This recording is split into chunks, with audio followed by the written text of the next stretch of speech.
હાલો મિત્રો, જય શ્રી કૃષ્ણ, જય માતાજી, ગુડ મોર્નિંગ બધાને. કેમ છો બધા? મજામાં? મજામાં જશો? હાલો, નવા બ્લોગમાં સ્વાગત છે તમારું બધાનું. નાલો આપણે જઈએ ગામમાં. આજ છેલ્લો દિવસ છે. આજ કાલ માજીને કરીએ હતી, આજ બાપાને હે કરીએ પૂરી થઈ જાય એટલે હવે આપણા ગામના ધક્કા નેચના બંધ થઈ જાય. કારણ કે અમારા ગામડામાં 11 દી સુધી હોય, એટલે 11 દી સુધી ભાઈ કુટુંબને બધાને જવાનું હોય.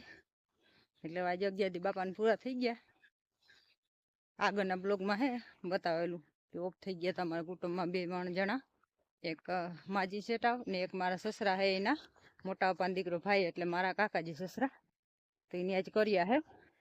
એટલે અમારે કાયમ છે ને બેસવા જવાનું હોય વાડીએથી ગામમાં, એવું બધું હાલે.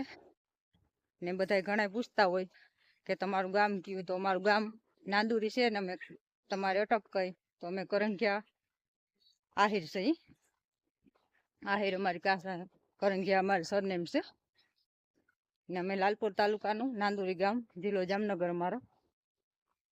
હાલો, નવા હોય તો લાઈક કરો, નવા હોય તો સબસ્ક્રાઈબ કરો, લાઈક કરો, મારા વિડીયોને શેર કરો ને કોમેન્ટ કરો. ને હાલો આપણે જઈએ તળ સુધી એલા જઈ ને પછી ત્યાંથી હમણાં સાહેબ આવે એટલે આપણે એક અહીંથી જ આ ભીનું ધ્યાન રાખવું પડે એમાં. આ કઈ લગાડી દે ની ખબર ના હોય, કેમ કે કોઈ દી નીકળતા ના હોય ને હાલીને, એટલે પછી એને આમ કંઈક નવું લાગે. ને પાછું ઓલા બધા બધી બેનું પીણા કાપડા પહેરે, હું સાડી વાળી, એટલે બધાને એમ થાય કે આ કાયમ ડ્રેસ પહેરીને નીકળે ને આ વળી હું કો નીકળું. એટલે સાડી પહેરીને આ બાજુ નીકળવાનું ઓછું હોય મારે, કારણ કે સાલુમાં જ કોઈ પહેરવાની ન હોય.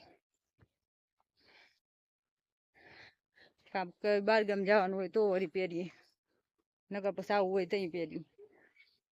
એટલે એને આમ કંઈક અલગ લાગે. હાલો આપણે ધીરે ધીરે લઈ જઈ, હમણાં સાહેબ આવી જાય. લાઈટ તો બપોર લગનનું જ છે, બપોર પછી તો કઈ હોય નહીં અમારે. પછી જો પાયસમ કરે ને તો વળી પાયસમનો દીવો બાળવાનું ને એવું બધું હોય. હમણાં તો વરસાદે 2-3 થી આવતો નથી, આજ તો વળી ઝીણો ઝીણો આવતો હતો. ને હમણાં નેદવા ખોદવાનું હાથે આપવાનું બધો ટાઈમ રેડી છે. પણ આજનો દીનું છે, નકર પછી ધીમે ધીમે મનથી હાથે કરવા, કારણ કે ખેતરનું કામ તો હવે વહેલું ચાલુ થઈ ગયું. કાલે ઘણા આંકવા મીંડા જ, પણ હું અમારા જ કોઈ ભાઈને ટાઈમ નથી અત્યારે, એટલે આજનો દિન છે તો બધાને બેસવું પડે.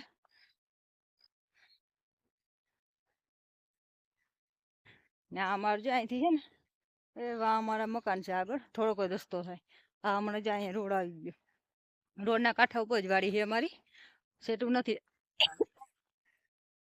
1 કિલોમીટર જ ગામ થાય અમારે અહીંથી, વધારે નથી થતું. 5 કિલોમીટર લાલપુર થાય છે ખાલી. આ રોડનો કાંઠો, અહીં રોડ આવી ગયો. જ્યાં તળ છે ને, તળથી અહીંથી આમને જ અમારો રસ્તો જાય વાડી.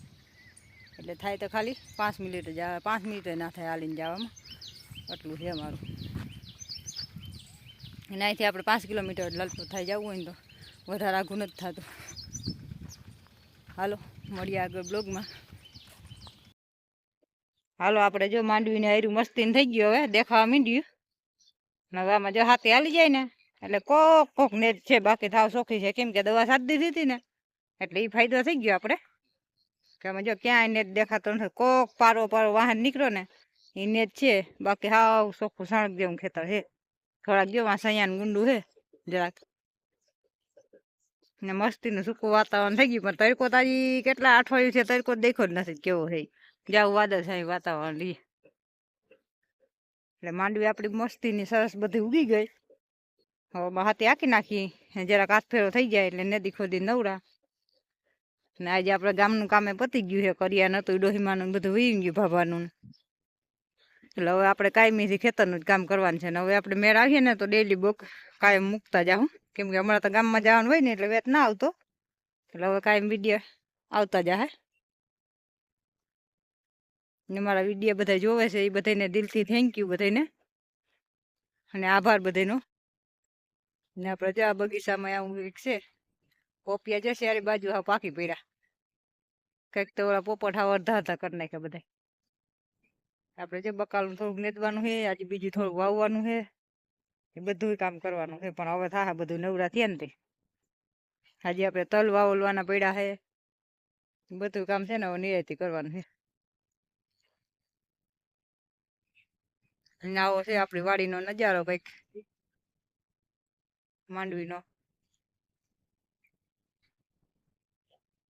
તો મિત્રો જય શ્રી કૃષ્ણ બધાને, ને સ્વાગત છે આપણા બધાનું નવા બ્લોગમાં. ને જો આજ મારે હે ને બપોર પછી આવતી રહી ને આજ બધું કર્યા ને બધું વહી ગયું એટલે થઈ ગયા નવરા. હવે આપણે ખેતરનું જ કામ કરવાનું છે. જ્યાં માંડવી માટો મારી આવું, જ્યાં મસ્તી આયરું મીંડું દેખાવ. હવે તો કેમેરો અમે દેખાતી હોય મસ્તીને આપણે ઉગાવો થઈ ગયો. હવે આપણે ખેતી કામ જ કરવાનું છે. થોડાક બીજો વરસાદ ના આવે ને તો હાથી બાતી હાલી ને કમ્પ્લીટ થઈ જાય. આપણે ઓલે હેઠે ને બધા આટો મારીએ. જો અત્યારે મોલ આવી ગયા, કેમ કે મારા મોલ્લાનું છે ને આ બાજુ વધારે થોડું પ્રમાણ છે, એટલે કોઈને બિસાને કંઈ ખાવું તો હોય ને એટલે આવવું તો પડે, પણ એ બધાને નુકસાન બહુ કરે. કંઈ ના હોય ને તો કાપી કાપીને ખાલી મૂકી જ દઈએ. એટલે હું આટો મારી આવું, મોલ્લા ઉડાતી આવું. ને બપોરી વાંથી ને ગામમાંથી ને આવતા રહ્યા હતા ને સાહેબ થોડુંક લાલપુર કામ હતું ત્યાં ગયા. ને કઈ આવત મારે ભેગું કહેતા મોરગથી જાય આટો મારો હું આવી. પછી એને પછી લાલપુર જવાનું થયું, થોડું કામ હતું તે ગયા લાલપુર. હવે મેં કીધું હાલો હું એકલી મારતી આવું આટો, બીજું હું. એટલે આપણે હવે જો ધીમે ધીમે નેદવાનું ચાલુ કરવાનું છે, હાથી આંકવાનું છે. એટલે નેદ તો બહુ નથી, પણ જો આવા કોક સયાના ગુંડા છે અમારે, કોક સયા છે. બાકી તો મેં દવા છાંટી દીધી હતી, એટલે નેદ તો આપણે બધો સાફ થઈ ગયો હે. તો આપણે હાથ ફેરો કરી લઈએ તો વાંધો ના આવે ને થોડોક. કાકા વરસાદનું કંઈ નક્કી ના આવે, કંઈ આવે. આજે અમારે તો કેટલા જ થયા, તડકો દેખાતો જ નથી. અને અમુક કહેતા હોય કે ડેલી બ્લોગ મૂકવો હોય, વાત હાસી ડેલી બ્લોગ મૂકી, પણ હમણાં અમારા કુટુંબમાં બે આગળ બ્લોગ નહીં જોયો હોય ને કદાચ ખબર ના હોય આગળના બ્લોગમાં. અમારા નજીક કુટુંબમાં એક ડોહીમાં ને એક બાપા, બે અલગ અલગ ઘરના ઓફ થઈ ગયા હતા. એટલે મારે કાયમ બેસવા જવાનું હોય અહીંયા 11 દિવસ સુધી. એટલે પછી છે ને ડેલી બ્લોગ ન મૂકી શકતા, હવે મૂકશું કાયમ. એવું બધું હતું. ને અમે શું ગામડામાં રહીએ એટલે ગામડામાં તો અમારે જવાનું જ હોય. ને ગામડામાં રહેતા હોય ને ખબર જ હોય કે 11 દી સુધી બેસવા જવાનું હોય. અને અમારી બાજુ 11મે દી કરે, ભાદર કાંઠેની બાજુ બધાય 7મું કરી નાખે, કોઈ 5મું કરી નાખે. પણ અમારે તો 11 દી સુધી બધા કરે, એટલે 11મું જ કરે. ત્યાં સુધી બધાને ભાઈ કુટુંબને બધાને કાયમી બેસવા જવાનું હોય, એવું બધું હાલતું હોય. ને એના તો વિડીયો આપણે ન મૂકીએ, કેમ કે ત્યાં તો ન ઉતારે વિડીયો, એવું બધું છે. ને અમારે તો જો વરસાદે આ 2 દી થયા કંઈ નથી આવતો. સવારે જરાક ફૂંફૂણ જેવું આવ્યું હતું ફૂહલા, બાકી વરસાદે બંધ થઈ ગયો અને કોરાડીઓ મસ્તીને થઈ ગયું. ને હમણાં થોડાક દી તો વરસાદે આવ્યા રાખતો, કાયમ ભીંજાઈને ગામમાં જતા ને ગામમાં જ ભીંજાઈને આવતા વાડી. પણ જવું પડે એમાં થોડું હાલે, એવું થતું. ને આપણે જો આ બધી માંડવીને મસ્તીને ઉગાવો થઈ ગયો. જા પાછળ આપણે પૂગી ગયા. ને મોલ્લા જો મને દેખીને વ્યા ગયા, ઓલો ખૂણે હતા એ દેખે એટલે દેખવા જ દેખાય, રીએ જ નહીં. ને બધા જેટલા મારા બ્લોગ જોવો હો એ બધાને થેન્ક યુ ને દિલથી આભાર. ને આ નવા હોય તો સબસ્ક્રાઈબ કરજો, લાઈક કરો ને કોમેન્ટ કરો કેવા લાગે અમારા વિડીયા. ને સાથે ગામનું નામે જણાવજો કે કયા ગામથી જોવો હો બધાય. આપણે જો આ હેઠે પૂગી ગયા ઘૂણો મારવા. ને આ બધા જો આપણે હે ને કંટોલાના વેલાય થઈ ગયા. એટલે હમણાં 15 દીમાં એમાં કંટોલા મીની આવવા બતાવ્યું તમને આગળ બ્લોગમાં. કેમ કે જો અમુકમાં તો ફૂલ મીંડા આવવા ને કંટોલા બધા થઈ ગયા. અમારા આ બાજુ કંટોલા થાય એટલા મસ્તીના. સિટીમાં તો જો કે બહુ મોંઘા વેચાતા. પોરબંદર સાઈડ વેચાય 100 રૂપિયા 150 રૂપિયા કિલો વેચાય. ને અમારા ત્યાં થતા હોય કોઈ ખાતું નથી. ઘરના ઉતારીને ખાઈ ભલે, ને કોઈ આડાવાળા મહેમાનને આવે એને ઉતાર દઈ. એટલે એવું બધું છે. હાલો તમને આગળ બતાવ્યું કે કેવા કંટોલા હોય. કાંક અમુક ના જોયા હોય, બાકી આપણે આ બાજુના હોય બધે તો જોયા જ હોય કે કંટોલા કેવા કેવાય.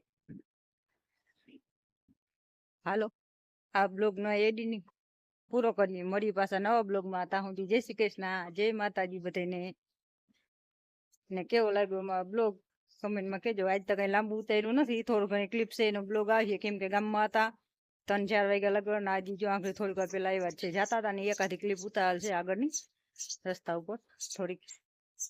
હું તળ સુધી હેલું જવાનું હોય ને તી હવે એ આમાં આવી જાય, જોઈ લેજો. હવે કાયમથી રેગ્યુલર બ્લોગ મળશે તમને. જેટલા ખેતી કામને જે નવીન કામ થાય એ બધાના જોવા મળીએ. હમણાં તો ભીડ હતી એટલે થોડી ઘણી ક્લિપ આવતી હોય એ મૂકતા હોય. સારા લાગે તો લાઈક કરો, શેર કરો, નવા હોય તો સબસ્ક્રાઈબ કરો. હાલો મળીએ નેક્સ્ટ બ્લોગમાં. ત્યાં સુધી જય શ્રી કૃષ્ણ, જય માતાજી.